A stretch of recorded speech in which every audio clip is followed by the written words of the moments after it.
Dinner வந்து பார்த்திங்கன்னா தோசையும் கும்பகோணம் கடப்பா தான் பண்ணியிருந்தேன். இது வந்து இன்ஸ்டாவில் ரெசிபி பார்த்து தான் பண்ணேன். இன்ஸ்டாவில் பார்த்துட்டு இருக்கும்போது நிறைய வயநாடு நியூஸ் தான் வந்துட்டு இருந்தது.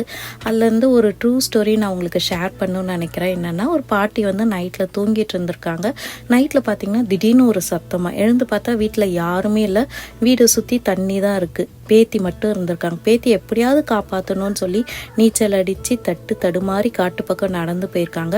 அப்போ 3 யானை வந்து இவங்களை வழிமறைச்சு நின்றுட்டு இருந்திருக்கா. அந்த யானைக்கிட்ட வந்து மடியேந்தி கேட்டுக்கிறாங்க, தயவுசெய்து என்னை விட்டுரு, நாங்கள் எப்படியாவது போயிடறோன்னிட்டு. அந்த பாட்டி அழுகுறத பார்த்து அந்த யானையும் கூட சேர்ந்து அழுதுச்சான்.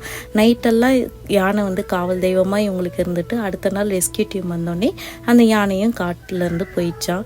ஸோ இவங்க தான் அந்த பாட்டியும் பேத்தியும்.